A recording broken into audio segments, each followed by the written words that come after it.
I'm Raven and welcome back to Galactica. In this video we're going to be taking a look at what we're going to be doing with the hangar pods.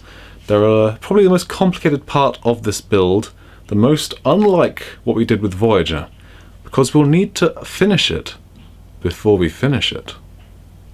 I gathered up all the pieces of the hangar along with my instruction book, and as you can see it is identical, so the same way we make one we'll make the other one. And there are a number of different steps that we need to handle with this. The main complication is that when the hangar is assembled, it is a fully sealed bay which you can still see all the way through to the other side. Which means that all the internal details will need to be completed before this is assembled. At which point you're going to then have to avoid accidentally colouring any of what you've just done. What do I mean by that? Well, as you can see here from the decal sheet, we have ourselves a couple of runway strips, as you would expect with the various Raptor landing pads and such. And that needs to go onto there. It's got a little smoothing blank plate that clips into there, at which point the decal goes on top of that, and then that clamps on top. You can see the complication. We're going to have to assemble the whole thing painted, decaled, without the whole model being assembled, because there's no way you're going to be able to thread that in through this tiny little opening. So that is why I'm starting with the hangar, because this is going to be the most complicated part. I wager that it is going to be a case of assembling this bottom piece and then have the top part assembled with the lights and these little hangar arms, which just are two-piece assembly and go right on top like so. And we're going to have two wires coming out of here which will go into the main body. The two wires will feed through the T into the top here, with the lighting strip along the top here.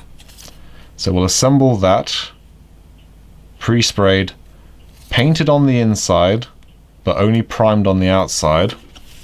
Same deal here, painted on the inside, primed on the outside.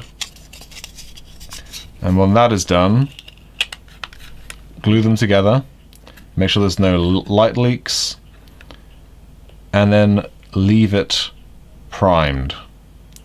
Because with Voyager I sprayed too much.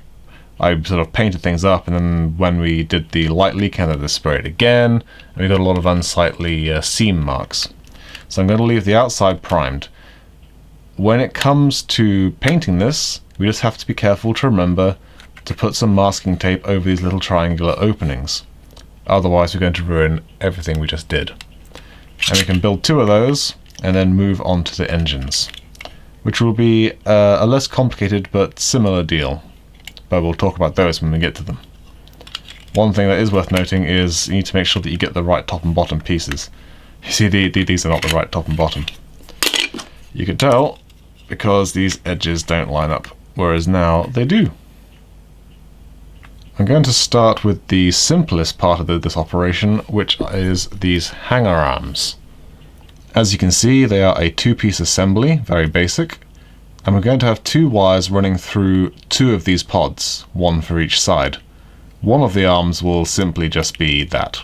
There won't be any wires or any drilling required, because all it's there to do is connect the hangar pod to the main body. But the other one will need to have two very small holes that the wires can go through. In order to make sure that those wires line up with the other side, you're going to want to make sure that you drill the holes in place. Say, for example, if I grab one of the hangar tops here. So what we'll need to do is you'll need to place that T part in place. And you can see there on the other side where that comes out. And drill those two holes as they are here. That way, the next time you put it in, the holes will be precisely lined up and there won't be any issues with tearing or pinching. So there needs to be 2 holes on this piece, and then 2 holes similarly on the main body on the other side.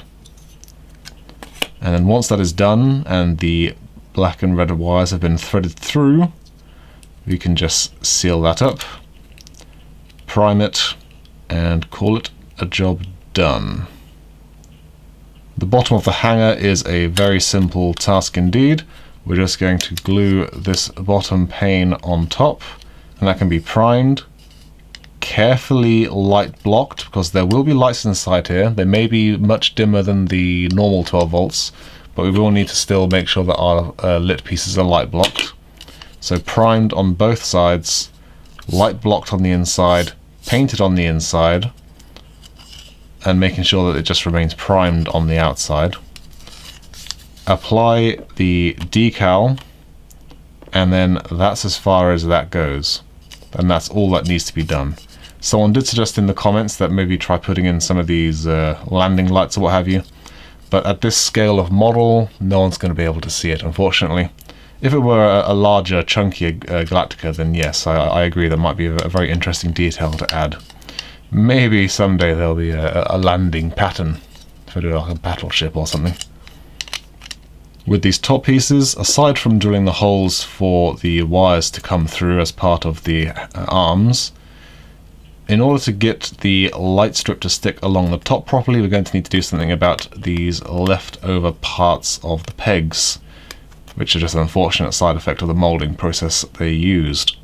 That's just going to be some careful scalpel work, maybe a bit of filing, a bit of sanding, but once those have been brought down to flat, we should just be able to simply prime, light block, paint, and then put the LED tape straight on top of that. I'll probably use a stronger double-sided tape than what comes by default on the back of the LED tape, just to make sure it doesn't droop or sag.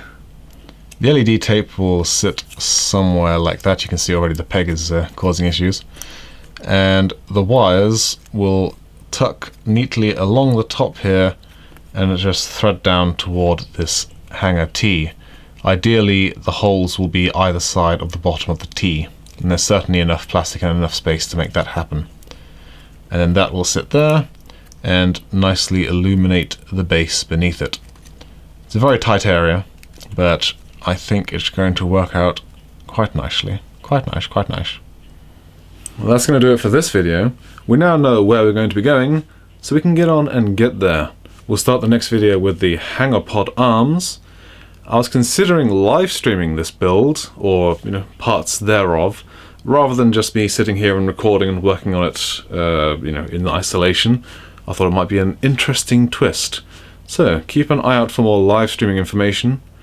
But until then, I'm Raven, and that's all from Galactica.